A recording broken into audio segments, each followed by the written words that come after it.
We were talking before we came in about this lack of confidence, weren't we? And we were speculating that part of it might just be, as it were, a series of old wives' tales that commissioning editors tell to each other. Like they used to say, oh, you can never make a popular series about the 1950s, or you can never make a popular series about the Wild West. How much do you buy into what Tom's just said? History is just telling stories about the past, and obviously there's a huge amount of stories to tell, and finding the sources sometimes is difficult, but I don't think we've even scratched the surface. And I think what we're doing now, as well as innovating with form and trying to bring in different audiences, is to try and tell stories about people that haven't been told before. I do actually think the authored essay, the authored piece, is having a new renaissance, and I think that because actually, if you've got someone who's a very good historian, very good broadcaster, they're telling a very good story, actually sometimes that's all the audience wants. There was a time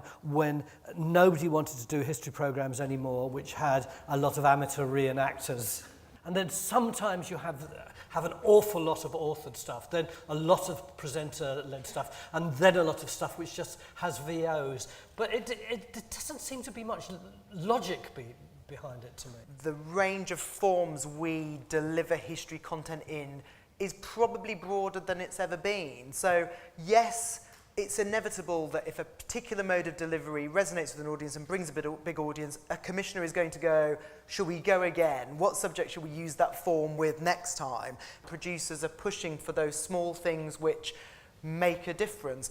I think another thing's happening at the moment, which is that if you see what Netflix has managed to do, I think Netflix has managed to do this with documentary making and factual programme making, those big landmark feature documentaries that I think would have been quite difficult to get commissioned by a UK broadcaster. One of the BBC's job, I think, is to be the broadcaster of record, and we are at a key moment where inevitably there are a generation of people who are about to pass away who I don't think have necessarily told their story. And so one of the things I think I feel a huge responsibility to do is capture those stories and tell those stories. Are there areas of frustration that you have? Are there things you think we should be doing that we simply aren't? And where would you like television history to go? My frustration is that this huge energy, this huge appetite for the past is, I don't think we've managed to harness it. But I've always been frustrated that there's histories that we don't tell.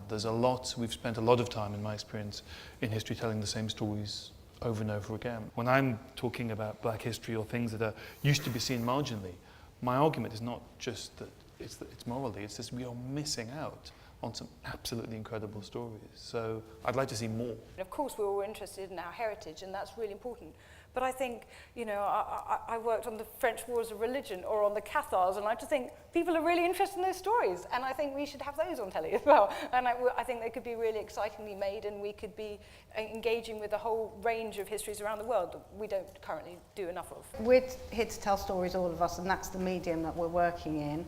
And we're also telling human stories, and I think that you mustn't forget that emotion has to be at the heart of it. So I'm all for kind of arguments about Anne Boleyn or whatever, but in the end, I don't think you can engage people, and this may be controversial, but two historians having a row on television is never going to engage people like someone actually learning something about the past that is meaningful to them. We need history on television, I think, more than we have for quite a long time, to make sense of the velocity at which our world is changing. History could be in every programme, and should be, and we shouldn't just go, oh, that's a history show with a presenter telling us a story about the past. It just needs to be much more than that and much broader than that. Thank you very much to the panel, who were very good and entertaining.